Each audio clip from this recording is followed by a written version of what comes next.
కరుమారియమ్మ జ్యోతిష నిలయం తరపున ప్రతి వారికి వారి వారి జాతకాలలో కొన్ని సమస్యలను చూసి పరిహారాలు చేస్తూ వస్తున్నాము.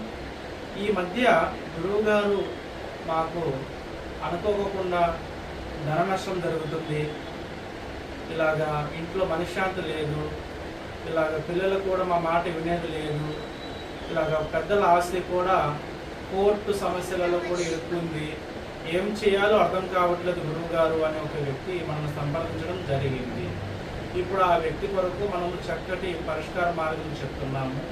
ఎవరికైనా సరే కోర్టు సమస్యలున్నా, ఆరోగ్య సమస్యలున్నా, భార్య భర్తల మధ్య సమస్యలున్నా, విడిపోయిన ప్రేమికులు కలిసి ఉండాలని కోరుకున్నా, రియల్ ఎస్టేట్ వ్యాపారంలో లాభాలు పొందాలనుకున్నా, ప్రతి ఒక్క మార్గం ప్రతి ఒక్క సమస్యకు ఉంటూ వస్తుంది. ఇలాగా కరుమారి అమ్మ జ్యోతిష నిలయం తరపున మేము ఎంతోమంది సమస్యలను చూసి వాటికి పరిష్కారం చేస్తూ వస్తున్నాము. ఈ మధ్య వచ్చేసి సమస్యలు ప్రతి ఒక్కరి జీవితంలో సమస్యలు వస్తూ ఉంటాయి. సమస్యలు పెరిగి పెద్ద అయ్యి వాటి వలన చాలా వరకు నష్టపోతుంటారు.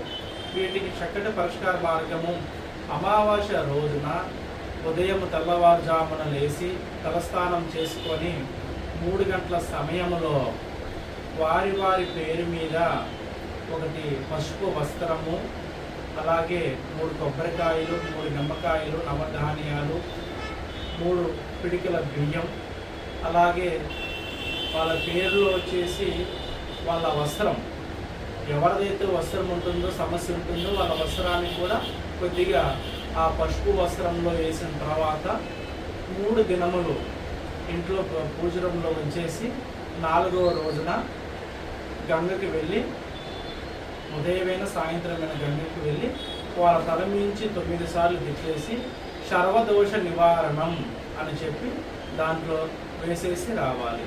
వేసేసి వచ్చిన తర్వాత 3 రోజులు బ్రహ్మముహూర్తంలో ఓం సర్వ వశీకరణ, సర్వదోష నివారణ, సర్వం జయం, సర్వం జయం, సర్వం జయం ఈ మంత్రాన్ని చెప్పిన వారికి అష్టైశ్వర్య ప్రాప్తి, ఆరోగ్య ప్రాప్తి, ఉద్యోగ ప్రాప్తి, సంతాన ప్రాప్తి, వస్తువాహన ప్రాప్తి, బిజినెస్ ప్రాప్తి, ఇలాగా కొన్ని కార్యములు వాళ్ళ మీద ఉన్న దోషాలు పోయిన వెంటనే వాళ్ళు చేసే పనిలో విజయం జరుగుతూ ఉంటుంది. అలాగే వారి జీవితాలలో అనుకోకుండా లక్ష్మి ప్రసన్నం అవుతూ వాళ్ళకి సుఖము, సంతోషము, మనశ్శాంతి ఉంటుంది. ఇలాగ నేను చెప్పిన పరిహారాన్ని తూచ తప్పకుండా పాటించిన వారికి అన్ని విధాలుగా అమ్మవారి ఆశీర్వాదం